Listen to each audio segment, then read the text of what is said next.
Hello everybody, welcome to one more episode about Java Reflection. Today I want to continue with our previous episode about how to create a serializer, JSON serializer for any object. In our first version, we used this class user with a set of attributes like username, password, email, birth date, active, and age. And in this one, I added a decimal data type so we can check how to serialize and format the output for these data types. Additionally, we were using the local date, and you can check on our previous episode. And I'm adding now the local date time and date for legacy purpose. It's very useful. There are a lot of code with the date on enterprise projects, but I'm adding also the local date time.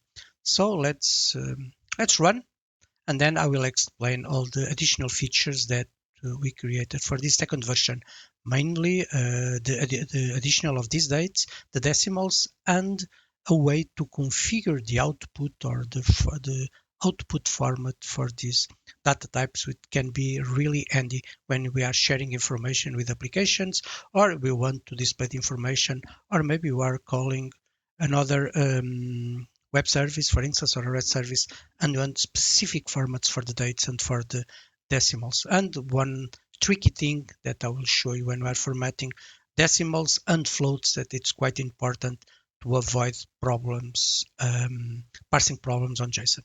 Okay, let's just run this example, just a common user with a name, password, and email. I'm using the date data type, the oldest one. Let's start with that one. For that, we should use the calendar. If you try to use, as you know, or if you don't read the documentation, the date data type can be really tricky, because if you just use the constructor and pass a year, a month, and a year, you'll get a surprise. You will not receive the expected date, but probably a date with almost 2000 years, in addition to the year that you fill on in the constructor.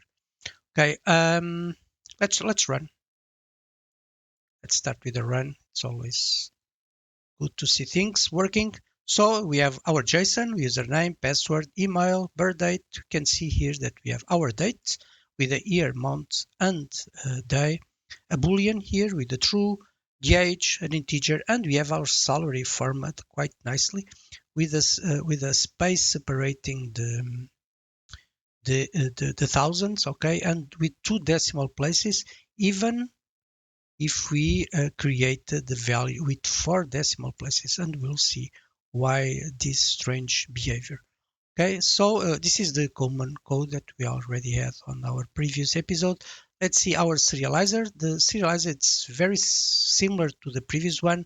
We just added a few more data types. So the number, it's already here, but we did a little change, which is to check if it's a double, and we can use float also if you want, but in our case I just added the double.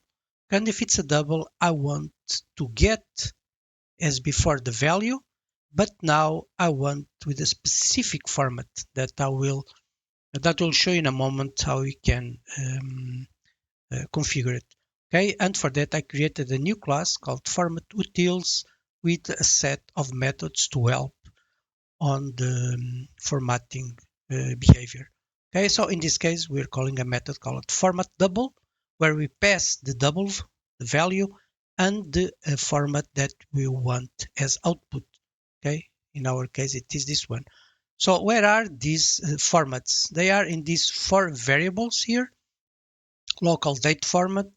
I just put the data type prefix and then the suffix as a format to be clear. So when we are serializing a local date, okay, I expect this output by default. For local date time, I expect this one. So similar to the previous one, but with hour, minute, and second. Okay, this is formats that Java understands. The date format, again, this is the format that we are seeing here. Okay, and you can see on the double, we have only 2 decimal places, and that's the reason to see only the 12 and not this whole number 1, 2, 3, 4. Okay, Since these values, although static, are not final, we can always use these kind of things. Okay, to change before calling the serialize, we can change those static values with a different format. Okay, you can see, okay, this is the right way to do it. There are, of course, better ways to do it. Depends how much professional do you want to serialize it. In this second episode, I'm going simple because I'm introducing the Java reflection, the data types, how you can format. I'm not being particular, um, let's say, high professional or using high standards of code. But you can read here that the version 3, I added the refactor on the prefix code and adding them. So we clean a little bit this and change the way to pass these values. One way, okay, if you want to do it yourself, maybe you can move this to a specific class. Just call it, for instance, serialization configuration with some values with default values, but you can allow to be changed. And then when you call the serialize, it can be an additional parameter here. So every time you serialize, you ask for the developer, give me the options for the serialization. Since you already provided default values, so it should work always. Of course, you will not accept null values for any of those fields. Okay, that's one way to go. Another way, just create a factory. It's the common way for the serializers, and you pass specific configuration. Maybe you have profiles, configuration profiles, like say use ISO or something like that, the common standards for specific values. And then here you every time you want to serialize, you ask to the factory an instance of a serialize, and you serialize. Maybe it's too much work for simple things. Depends of the purpose of your library for serialization. But when I start simple, use the agile way and increment with additional features when it is required. And when it starts to be a little bit confusing, the code, then it's the right time to do the refactor. And our code is starting to be a little bit confused. It's not, okay, I will not say confused, maybe it's a strong word because it's a set of values, but I don't like to, you know, they are blocks. They are clearly split between them. You can understand the purpose of each one of these blocks, but it's too many conditions. Okay, but if you read, it should be simple. I'm testing if it's a string. I'm testing if it's a double a number, and inside double if it's a double. If it's a boolean, if it's a local date, if it's a local date time, the types that we added now, and if it's the date, and if it's none of them, we should throw an exception. Sorry, but my serializer cannot serialize that data type. Okay, but it's clear the code, but it can be more readable for a human.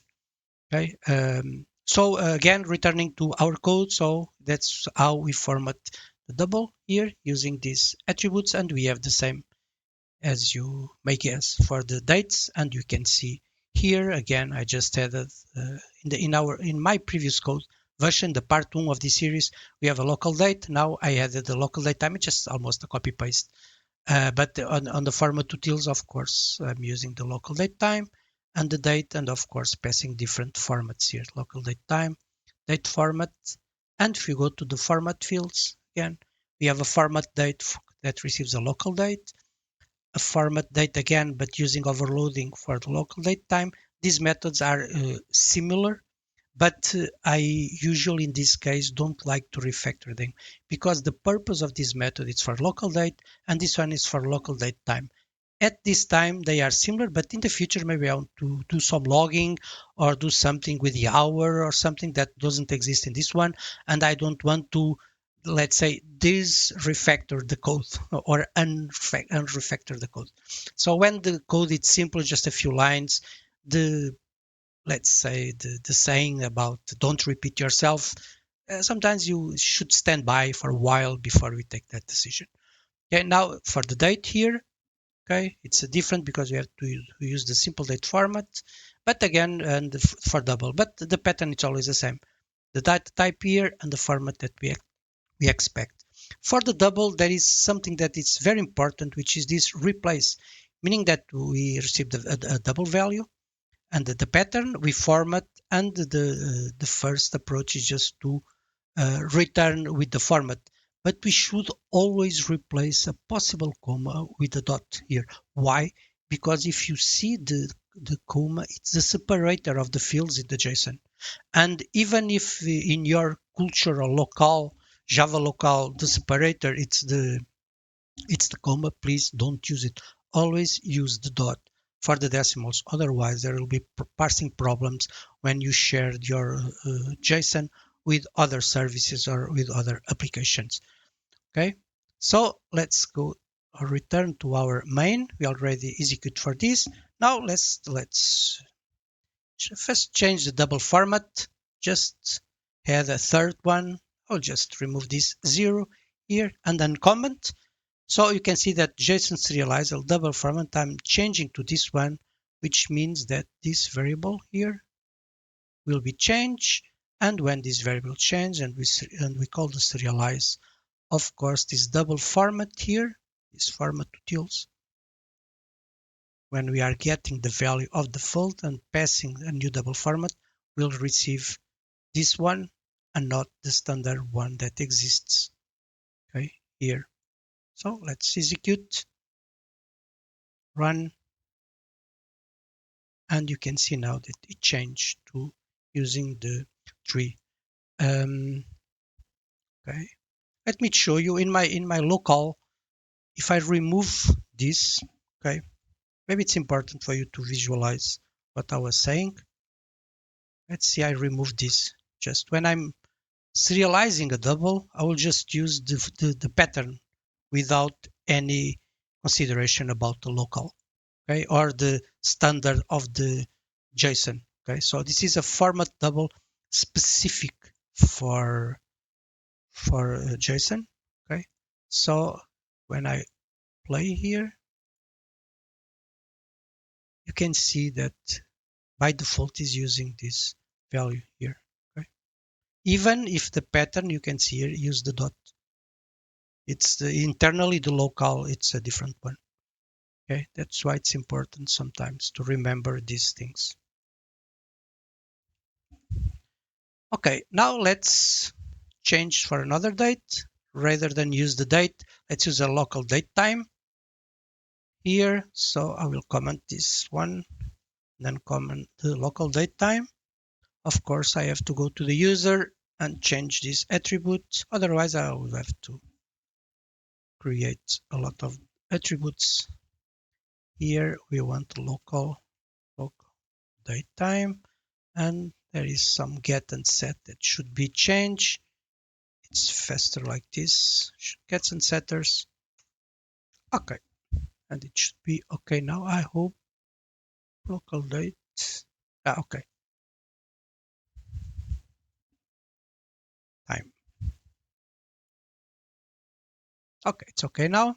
So we expect to see which format. Since we are not changing the format before calling the serializing, the format we expect it is this one. Right? Here, month, day, hour, minute, second, because in our checking here, when the field is of data type local date time, here, okay, we are passing as parameter the local date time format, the one that we can change here or not. Okay, let's play. And you can see now that it's completely different. We have the year, month, day, hour, minute, and second. Okay, and again, if you want to customize, just uncomment this line. We are only interested in the hour and minute here. So let's play, run, and cannot now the seconds don't belong to the output anymore. So this is how we can add additional data types. In our case, we are just adding the simple, let's say simple data types like native ones and the dates. In further episodes, we'll add other classes, but that will imply some recursive behavior. And for that, first I want to introduce the enums and refactor the code, so the code will be ready, let's say, to be changed and at the end of the day, when we think about refactor, maybe you want your code to be built by simple components with just a few lines so you can reuse them. Because if they are code with more than one functionality, it will be very difficult to reuse the code for paradigm like recursive calls in our methods. So this is how we can implement this. I hope you like this series. Be free to comment. I will build more, at least for the serialization part, it will be 7 videos. This is the second. If you didn't see the first, please see it. I explain in every detail how I'm building this serializer. But the next one, it's about refactoring the code and adding enums, maybe some additional tweaks that can appear. Then we'll introduce the composite objects, which means that we need recursive callings in our code. Then we add collections and arrays. It seems complicated, but it's not as complicated as it seems. After we have the recursive and the composite objects, it will be somehow quite simple if the code is well structured, of course. Then we'll add annotations. This is the most important feature that you can add when you are building a serializer, because it works like a memory. When we, for instance, these formats, if you put in annotation in these attributes, later when we need to deserialize, it works like a memory, because we know which configuration was used to serialize, if it was two decimal place or 3 decimal place, what was the format used for the date, and then it's simpler to reverse. Okay, and then rather than using fields like we are using now, we are using directly these fields. We'll use the best approach and the standard approach, which is about using getters. And why it's better to use getters than fields, because sometimes we don't want fields values. So some of the fields exist to support some behavior. For instance, probably you don't want the password to be serialized, okay? Or maybe you have a field called balance, but it's just a transient field, because it's a calculation about movements in a bank. And the get, for instance, doesn't call the field balance, but for instance goes through all the movements or transactions and collects or calculate or evaluate the debits and credits and returns the correct balance. That's why it's always better to use the getters than the fields. It's not as similar as we think, because getters are methods and the fields, as the name says, they are fields. So we will have to change a little bit this cycle. We be looking for methods started with the get, and then there should be a name for the field, and so on. Okay, and the challenge then later for the deserialization, it will be to find the sets, which will be quite nice to understand how we can do that, because the sets, they have a parameter that we want to inject with a value that comes from a string like this one. Okay, so I hope you like this series. I hope you are learning with it. I really like to develop on them, because somehow it makes me remember everything and makes me be more accurate. And at the end of the day, I learn also when I'm doing these videos. Please subscribe, like the video, be free to send comments, even other subjects that you think they are useful to discuss in this context of Java reflection, or even other subjects in the architecture. I will for sure develop future videos about other subjects that are advanced in Java. Thank you again for watching. I'll see you on my next video.